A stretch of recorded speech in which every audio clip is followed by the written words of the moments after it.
Shalom, shalom, shalom. All praise to Yahweh Bashem Yeshai. All praise to Yahweh Bashem Yeshai. And shout out to the elders, apostles, and brethren who have helped teach me this truth and are helping me grow in this truth. And shout out to you sisters who are dressing in modestly, for it's really appreciated and it helps a lot. Now, this lesson might be called How a Woman Should Dress, or How Should a Woman Dress? Either or, I'm not completely sure. Now, 1 Timothy chapter 2, verse 9. In like manner, that women adorn themselves in modest apparel, with shamefacedness and sobriety, not with broided hair, or gold, or pearls, or costly array.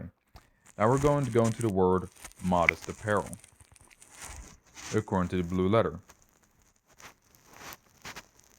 Now you see how it says apparel, catastale, right? Let's listen.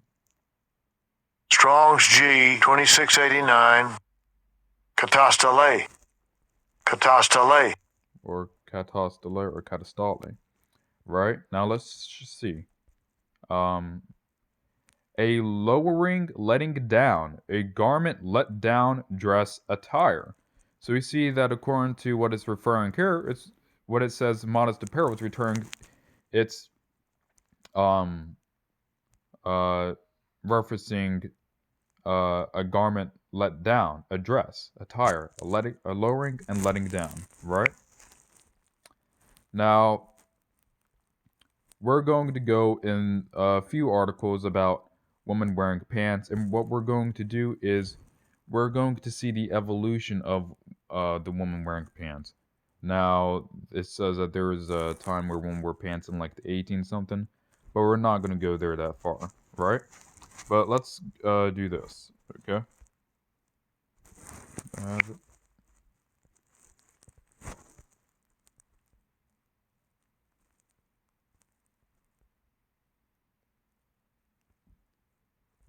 Alright, let's do this article. The history of women wearing pants as a power symbol. Now, what does that sound like? That sounds like feminism. That sounds like the apple, right? The philosophy, you know, that Eve ate. You know, she want to be like God. You know, a lot of these women want to be like men. You know, the history of women wearing pants as a power symbol. Most years, the momentum of any given designated awareness month is muted by the time the second week rolls around. But as with the Black History Month in February, when pivotal moments like the Black Panther... Okay, let's keep going. The Me Too movement and New Wave feminism has reunited how women and men examine power dynamics personally and professionally at many levels. See, women want to be just like men. But let's keep going.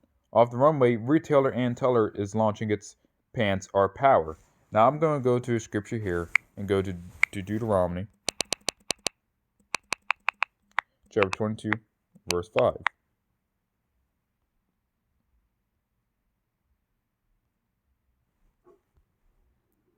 According to Deuteronomy chapter 22, verse 5, the woman shall not wear that which pertaineth unto a man, neither shall a wearer put on a woman's garment. For all that do so are abomination unto the Lord thy God. Now, let's say this. It will be very weird if you seen a man wearing a dress, wouldn't it? Now, let's go back to what we were saying, what we were reading. See? Pants. Of course, women wearing pants is only newly sociably acceptable in a society controlled by... See, these, weird women always want to say some stupid stuff. Okay? But we're going to keep going. And by 1850, Amelia Bloomer, a women's rights activist, popularized the bloomer pant, those baggy knee or ankle length trousers. So back then, these pants that these women wore, which one weren't even supposed to be wearing pants in the first place, according to Deuteronomy chapter 22, verse 5, right? What ended up happening is that these pants that these women wore back then used to be actually baggy, all right? It used to be more baggy. But what ended up happening, right? Look, pants. Now, if someone did not tell me that this was a black woman, I probably would have said that this is a black man. Gladys Bentley's American Blues was an absolute pioneer as a black lesbian cross-dresser. I'd say that this looked like a man. I would not be able to tell, but as you can see. And we're going to go in images about the evolution of the style that women were dressing, especially right now. See, a woman wearing pants, a suit. Women aren't supposed to be wearing. Now you can't tell me that this looks off. Does this not look off? This looks very off. All right. Dressing like men, Edomite woman, right? Now the Israelite woman adopted this eventually, right? But as you can see, look how off that looks. Okay? Now we're going to keep going here. Right? And we're going to see, and we're going to go back to this, by the way, but we're going to see a black woman dress in slavery.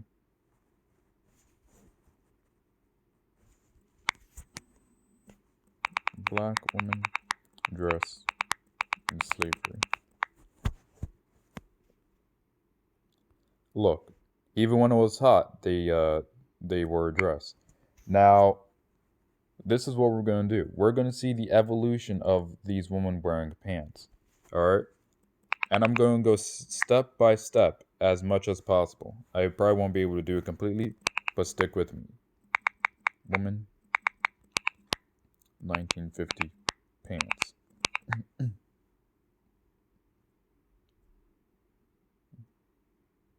Dismiss.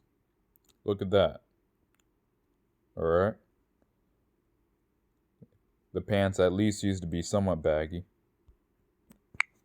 But what ended up happening is that, according to Deuteronomy chapter 22, verse 5, woman shall not wear what pertains to a man. And now that these women are out here nowadays, what ended up happening with the pants? The woman pants only got tighter. Now look at that. Look how tight that is. You can see the whole shape of her body with ease. You don't even need to imagine her naked. All right? Look how tight that is. Look at that. Look at this. All right? Now we're going to go into this. We're going to keep going step by step. You know, woman's shorts. I think this is next. Boom. Look. I'm not going to even click on these pictures, but you can see. Look at that. All right? Woman yoga pants.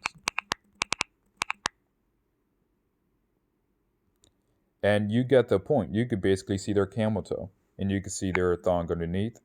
Right? Now, the next one is booty shorts, but but you get the point with the woman wearing the booty shorts. It's not right. It's not right at all. Now, we're going to go back further into how a woman should dress. But first, we're going to go here. All right?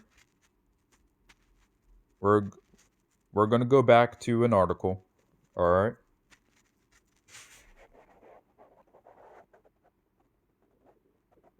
But we're going to go right here, okay? 1 Peter chapter 2, verse 9. But ye are a chosen generation, a royal priesthood, and holy nation, a peculiar people, that ye should show forth the praises of him who hath called you out of darkness into his marvelous light. Right. So how do we show the praises of him that called us out to the marvelous light? Keeping his commandments. Right? And also being likewise manner holy. For it says, be holy as I am holy. You know what? Let's get that. Be holy as I am holy. 1 Peter chapter 1, 16.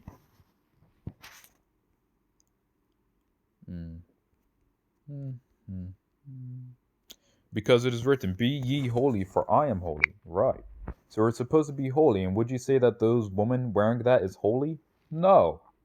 The way how tight that is, you can see the shape of her body, not holy. Right? Not supposed to. And according to Deuteronomy chapter 22, verse 5, they shouldn't be wearing what pertains to a man. Right?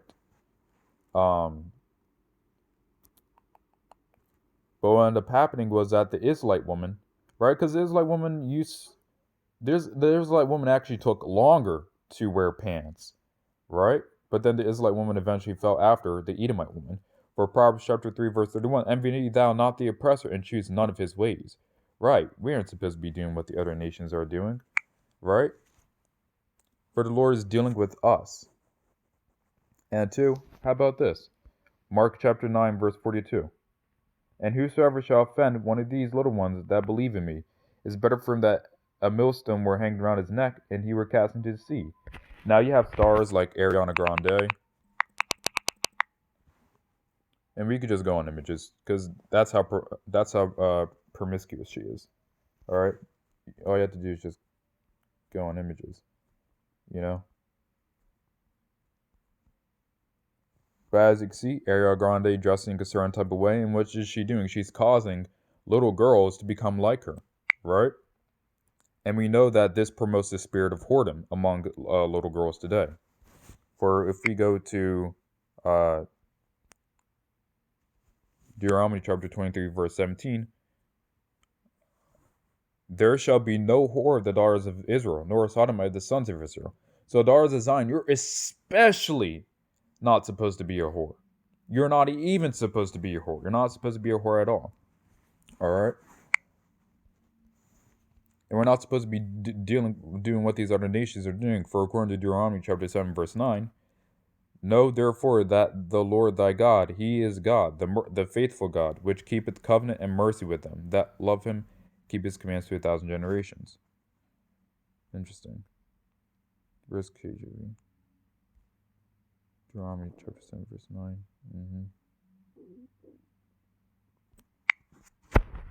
Hold on.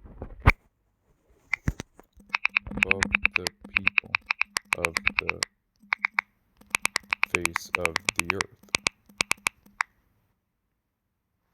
7:6. My bad, I'm sorry. Deuteronomy chapter 7, verse 6. For thou art an holy people unto the Lord thy God. The Lord thy God hath chosen thee to be a special people unto himself, above all people that are upon the face of the earth. So it's supposed to be a special people unto himself. So we're supposed to be a holy people and a special people unto himself. So would you say those Google images on what I showed you is so-called holy? Would you say that that the Lord promotes that? As a matter of fact, let's go here. Should women wear pants? And this is a very more in-depth article. But to answer this question, let us examine in more detail 1 Timothy chapter 2, verse 9. In like manner, that women adorn themselves. In matter of fact, I got one more scripture before we read that one. I'm sorry, folks. I got one more scripture. It's just rolling out. All right. 47. Keep going. Isaiah chapter 47. Come down and sit in the dust, O virgin daughter of Babylon. Sit on the ground. There is no throne, O daughter of the Chaldeans. For thou shalt no more be called tender and delicate. Take the millstones and grind meal. Uncover thy locks. Make bare the leg. Uncover the thigh. Pass over the river. Thy nakedness shall be uncovered. Yeah, thy shame shall be seen. I will take vengeance. I will not meet thee as a man. Right, so on and so forth. Talking about daughter of Babylon. What I'm saying too is that you could also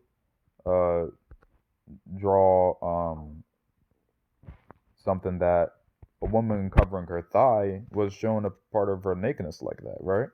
For should women wear pants? To answer this question, let's examine in more detail 1 Timothy chapter 2, verse 9.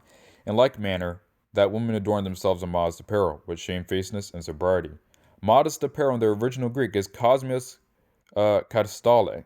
Vine's expository dictionary of New Testament words defines modesty, kosmios, as orderly, well-arranged, decent, modest. Modesty is also biblically applied to one's behavior and conduct, right? So you have modesty according to dress and modesty according to behavior. For katastale, or apparel, comes from the word kata and stale. Kata means down, a garment flowing down, and stale is a long, loose outer garment covering. Put two together, folks. Put two together, brethren and sisters. Alright? A wrapping, katastale, means a lowering, letting down, a garment let down, dress, attire. Katastale is further defined as a long garment or robe reaching down to the feet. The complete word study dictionary, Zodhiates, I think that's how you say it. The apostle seems to refer here to different parts of the Grecian and Roman dress. The stala seems to have been originally very simple. It was a long piece of cloth, doubled in the middle and sewed up on both sides, leaving room only for the arms. At the top, a piece was cut out, or a slit made, through which the head passed. It hung down to the feet, both before and behind, and was girded with the zona around the body, just under the breast. It was sometimes made with, sometimes without sleeves, that it might sit the better. Right. And if we could just keep going. Of the thigh, but it was in general only young girls or mortal or immodest women who wore them thus. Right. Now we're going to go back so you guys get that. Some of the Greek women wore them open on each side, and then you get it. The katastale seems to have been the same as the pallium or mantle, which being made nearly in the form of the stala, hung down to the waist both in the back and front. Right. Now we're going to keep going. We're going to skip down a little bit. A more modest and becoming dress than the Grecian was never invented. It was, in a great measure, revived in England about the year 1805, and in simplicity, decency, and elegance were united. But it soon gave place to another mode, in which frippery and nonsense once more prevailed. It was too rational to last long, and too much like religious simplicity to be suffered in the land of shadows and a world of painted outsides. Because Esau is a carnal man, brethren, alright? Esau wants to do everything against the Lord. If a woman's not supposed to wear what pertains to a man, Esau will make it so that she wears what pertains to a man. The Bible standard of dress for a woman is that she can be adorned in cosmos katastale, a modest, decent garment that is long, loose, and flowing. A crouch garment, i.e., pants are not let down or flowing. Hence, pants as well as miniskirts, short dresses, tight clothes, etc., are not modest apparel for a woman professing godliness. Right? Now let's keep going. We're gonna skip this right here because I already went over there according to Deuteronomy chapter 22, verse 5, but we're gonna go right here. Breeches were an article of clothing that the priests wore in the Old Testament, right? Exodus chapter 28, verse 42, according to the Hebrew lexicon, breeches means trousers that extend to the knee, below the knee, or to the ankles. In the Bible times, women did not wear crouch garments. It was not until the 20th century in the Western world that women began wearing trousers. During the World Wars, when their husbands were gone to war, women left their homes to work in factories, and many began wearing pants on the job. With the feminist movement, there was a push for women to leave their roles as homemakers and compete with men in the workplace and society. Now, I'm going to stop here and say, you get the point, brethren. Right? For we know, according to Sirach chapter 22, I believe verse 5, she that is bold dishonoreth both her father and her husband, but they both shall despise her. Alright? Sisters, do not be so bold to the point your dad and your husband despise you. Alright? Your nakedness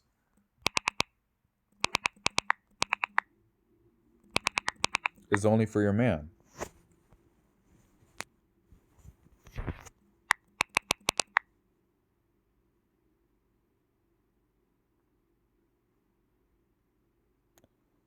As you can see, your nakedness should only be for your man, sisters. Alright?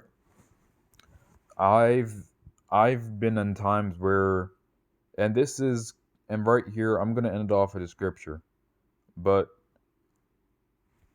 I'm just gonna give a little discussion right here where I've been in where times where I used to go in school, right?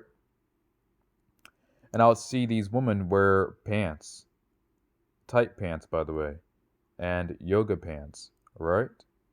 And the thing is that what I realized is that when these women end up wearing shorts or baggy shorts, it came to the point that it seemed, and not only was I able to see their camel toe, but it seemed that they that wore tight pants, I actually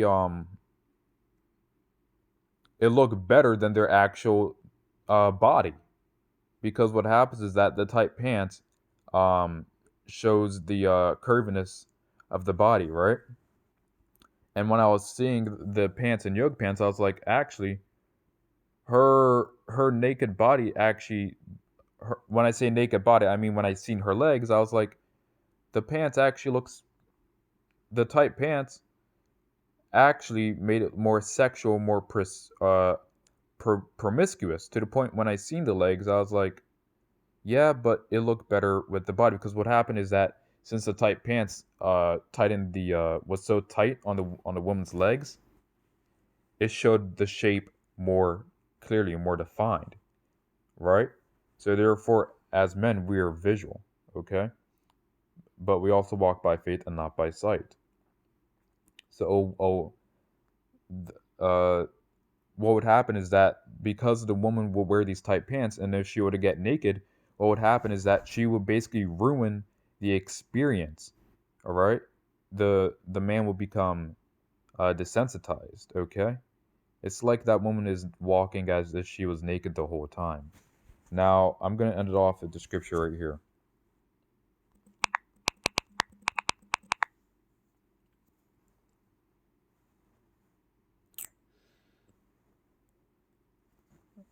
Let's see, Romans chapter 12 verse 2, and I'm gonna end it off right here.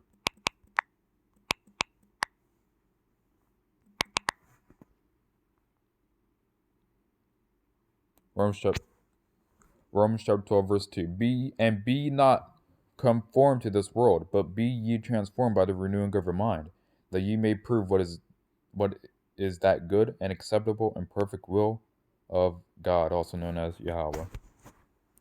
Now I hope this was a very edifying lesson. I hope you brethren got to see, and I hope you sisters got to see too, you know? Don't just look at this lesson and put it behind your back, okay? For as Israelites, as sons and daughters of Yahweh Bashim Yeshai, we accept correction, we accept chastisement, okay? And we grow, and it's our goal to get closer, you know, to the Lord. For it says, if you draw close to the Lord, He will draw close to you. Now that's all. Shalom. And shout out to the Ophulek. Shalom.